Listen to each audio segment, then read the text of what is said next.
Hello, welcome to An Alien Perspective. I am your host, Vulcan the Irregular. This is the show where we always punch up, never punch down, racking the social consensus, and offering eccentric social criticism for strange times. Today I'm going to talk to you about job interviews. What a pointless human ritual. What a dress rehearsal for life. What a needless waste of time and talent and creativity goes into adorning yourself for these job interviews.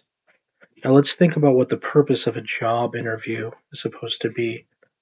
We're supposed to find the best candidate for a job, but we've already done all of this vetting. We even have the AI looking at the resume you've submitted and seeing, do they meet this qualification? Do they have this experience? So all of that has already been done. You have a short list of people whom you've said, okay, these are the people that are qualified. So now what do? You have this reality that there are more qualified people than there are for the job. And really, it's an ethical dilemma in a sense, right? Who is going to be the one that receives the job? Who is going to be the one that is given the recognition among what should be a group of peers, essentially? These are people who are already shortlisted. It's not as if we're saying that people are unqualified for the job. These are people who have the same qualifications such that you could hire any of them, and anyone who would come back and revisit your hire would say, okay, that's a qualified hire. So we have this equal group of people, and we say, how are we going to pick among them? And say, well, it's almost a sort of kingly or thing to do. It's like a Roman Emperor Nero thing to do. Let's perform for me for 15 minutes, right? I'll sit down and I'll talk to you for 15 minutes. Or some jobs go even further than that, right? Even a public interview, if it's some sort of really big job. And the problem with this is very similar to the problem with having politicians that are really good at speaking, right? Or really good at rhetoric. You end up getting the people who are the best at talking rather than the people who are actually best at decision making and deliberating and being effective managers. And this is the same thing that happens to them in the job interview. You get the people who make the best first impression, which, if you know anything about first impressions, is usually misleading. So you're, in a sense, selecting for the wrong kind of person.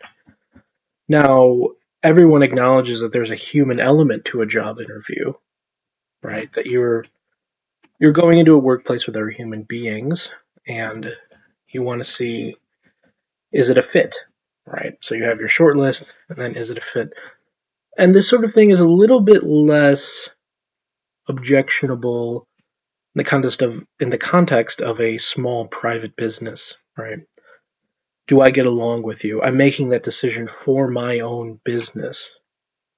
I'm not doing it as a representative of some large corporation or public entity, right? So you apply at the bowling alley, you talk to Jim behind the counter, Jim likes you and, he hires you at the front desk. Okay, that is a different sort of situation. But what I'm really talking about is where we have this idea that you are representing a large impersonal institution. You're representing the state of Colorado or Bank of America, right? You have shareholders, you have the public at large that you are sort of managing this large institution for. And the process is very standardized in applying to these places. It's not as if you could, if you as the interviewer just said, oh, I like that one better, then you would be essentially in breach of the public trust. You're not supposed to do that. So that's the theory of how we're choosing it, right? We're supposed to be impartial. We're supposed to not be involved, but we all know that this is a completely personal, first impression, gut feeling sort of thing, right? Do I get along with you? Uh, do I like you? Do you make a good first impression? This isn't what is supposed to be happens when we're talking about these large institutions with these very standardized way of doing things. So it's very interesting because you're basically being asked to sort of play into a degree of what could only be described as favoritism, right? We are all equals in this system that we have. We've all been shortlisted, but I got to turn some charm on. I've got to uh, somehow appeal to your personality in a way that I am actually corrupting you. So it's essentially starting the whole business relationship off on the wrong foot. Um, and the idea that anything could possibly be determined in such a brief amount of time with such a brief first impression is completely absurd. Right. You know that everybody is acting, right? You're not going to find out that this person is not going to do their work, um, or is going to leave things undone, or is going to be chronically absent. Obviously, you're never going to find that out from a job interview. It's something that the employer would only learn through actual experience of hiring this person. So the information gained is basically just sort of snap judgment. Anything gained beyond what you're not going to get anything beyond what you could already see on a resume, right? You're going to see how good is this person at reacting to a room full of people, which you could say that's a skill in and of itself, right? Talking to a bunch of people. Sure, it is, but it's, unless you're hiring someone to be like a hostess or someone interacting directly with the public like that. But for anything, where there is a wider skill set, and arguably there's a wider skill set to being a hostess too. I'm not trying to dismiss that at all.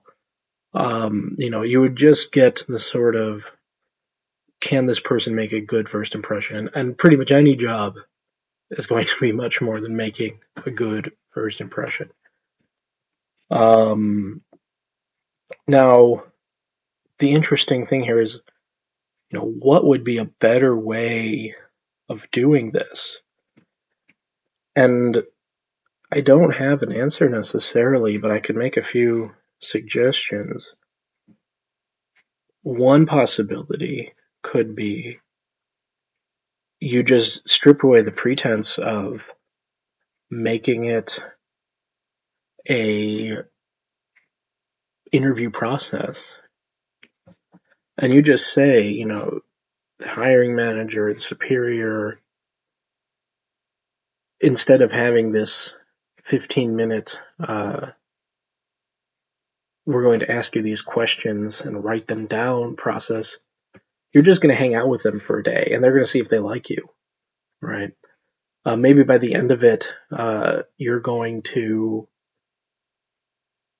realize that you didn't like them either, right? That would be sort of a more protracted thing, or almost like you could even just have a 2-week probation. That would really, sort of have everyone there on like a 2-week time frame. You obviously have to pay them. And then, maybe that would make the ultimate rejection a bit more difficult, but at least there would be some sort of substantial basis for it. In theory, I mean, maybe that's even too small of a window. But instead of saying like, "Oh, you performed poorly on the interview and that's why you didn't get the job," I think there would be a more authentic understanding of, "Oh, well, we were there and it turned out this place wasn't for me." Um, and I mean, it would. See, right now the hiring manager is just in an inherently awkward position because everyone knows they have their personal preference, and it's not to say that they're wrong. They shouldn't have personal preference, but they have to act as if, oh, well, objectively you performed worse on this interview, right? So you would sort of get rid of that fakeness, and you would just say, oh, well, they didn't like me, right? Or it wasn't the right fit, and I think hiring managers kind of like the way it is right now because then you don't have to get to that personal level. But see, there is that personal level, and everyone involved knows it. So now the other option, and maybe this is the better option, would be to just say, we want to keep this as impersonal as possible. And interviewing in and of itself is not a skill. So what we're going to do is we're going to just draw lots. We're going to have a lottery for the job. We will review the resumes, and then we'll have a lottery, and then that will be it. And I like this one better upon thinking about it. I like it better than the sort of probationary extended trial period because people right now the hiring process is just such a drag and people dread it and people's emotions get all sort of completely out of whack because they have to be subjected to this drawn out investment of, oh my gosh, am I moving across the country for this job, is this something that is actually going to pan out, and your emotions get engaged and then the whole thing doesn't work out. And you know this is something that if you've sort of applied for any sort of job, you've probably been through at some point. So make it quick and painless, and the employers would be able to more easily not spend so much time on hiring, right? Not have that drain. And when you're rejected, you would just say, oh, geez, I lost the lottery. I was the only determination on was I qualified enough would just be at the initial, did I get it into the lottery? Right. So it wouldn't be like a sort of blow to your self esteem. You would realize that the whole thing really is a numbers game, right? That you're going to have to fill out so many of these applications. And so you would just say, okay, I lost this lottery. I'm going to go on and do another one, right? And there would just be a lot of the sort of removal of the moralism or the what people call the meritocracy, right? Of, oh, you failed, you should be ashamed, you should, you need to get better at interviewing. Um, how do we improve the interview process, right? How do we spend even more time on this? Just throw it all away. Just do it as a lottery. Nobody, it's almost like a sort of absurdly romantic vision of this, like, brilliant manager that's just gonna sit there and just say, "Oh, this one's got the stuff. I see it in you. I see it, and you've got it. You've got it in you. You're in." Right? I mean, that's ridiculous, right? It sort of plays into a lot of other cultural ideas we have about meritocracy and about these sort of people that have this brilliant insight into how things get done, right? The like myth of the super manager. But no, I mean, I think anybody who is a good hiring manager probably admits they're taking a best guess hunch the vast majority of the time, unless your short list is like really bad. Um, but in that case, you know, um, you have a completely different problem anyway. So, the short list is typically people who can all equally do the job, don't fuss over it. Just pick a lot. Just pick straws. Just do some sort of ranked lottery. If the winner of the lottery doesn't immediately accept, you move on to the next person, and everyone moves on with their lives, right? I mean, this has like become, applying to jobs and changing jobs and uh, being very stressed out about jobs has become almost a way of life. And if you just removed this whole edifice of the job interview, I think things would become a lot more streamlined and a lot more natural. Anyway, that's my alien perspective.